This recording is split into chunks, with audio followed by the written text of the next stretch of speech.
This video sponsored by BuyMode. இந்த ஆப்பில் நீங்கள் பர்ச்சேஸ் பண்ணக்கூடிய எல்லா ப்ராடக்ட்டும் உங்களுக்கு ரொம்ப மலிவான விலையிலே கிடைக்குது. இதில் நிறைய ஆஃபர்ஸ் அண்ட் கூப்பன்ஸ் ப்ரொவைட் பண்ணுறாங்க. ஸோ இதோட லிங்க் உங்களுக்கு டிஸ்கிரிப்ஷனில் கொடுக்குறேன், யூஸ் பண்ணி பாருங்கள். துபாய் போய் வேலை செய்யும் கனவு இருக்கா?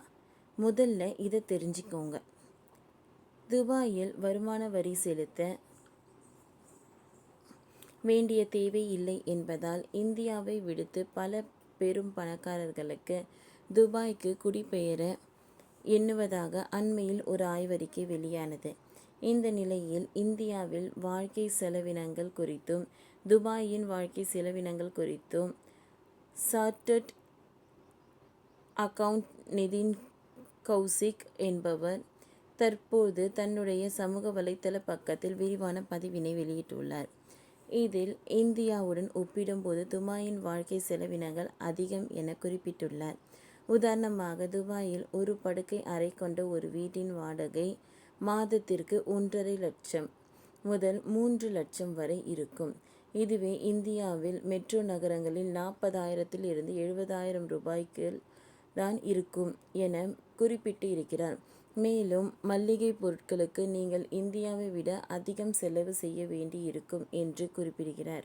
குறிப்பாக 1 லிட்டர் பால் கூட துபாயில் 120 ரூபாய் கொடுத்து வாங்க வேண்டி இருக்கும் என அவர் தெரிவித்திருக்கிறார். இந்தியாவில் மும்பை நகரத்தில் மாதாந்திர மெட்ரோ பாஸுக்கு 350 ரூபாய் செலவு செய்தால் போதும்.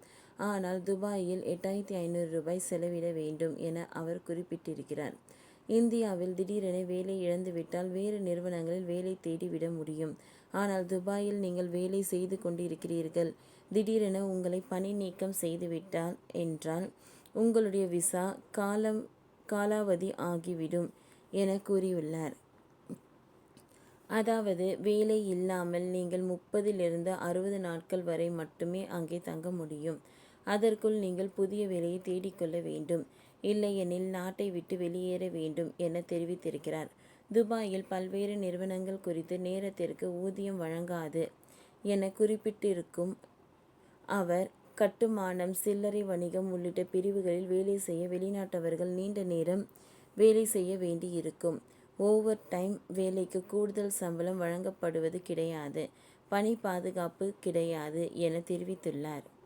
துபாய்க்கு செல்ல வேண்டும் என்று உங்களுடைய விருப்பம் முற்றிலும் தவறானது என நான் கூற மாட்டேன். ஆனால் அது அனைவருக்குமான நகரம் அல்ல என்பதுதான் என்னுடைய கருத்து என்று தெரிவித்துள்ளார்.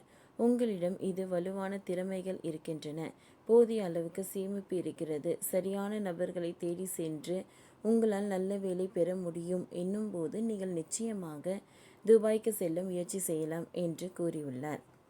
கண்மூடித்தனமான மாற்றங்கள் துபாய் செல்கிறார்கள் என்பதற்காக நாமும் அங்கே சென்று தங்கிவிடலாம் என கனவு காணக்கூடாது. உண்மை நிலவரத்தை அறிந்து கொண்டு முடிவிடுங்கள் என்று கூறியுள்ளார். ஓகே ஃப்ரெண்ட்ஸ், இந்த வீடியோ உங்களுக்கு யூஸ்ஃபுல்லாக இருந்ததுன்னா லைக் பண்ணுங்கள், ஷேர் பண்ணுங்கள், சப்ஸ்கிரைப் பண்ணுங்கள். தேங்க்யூ.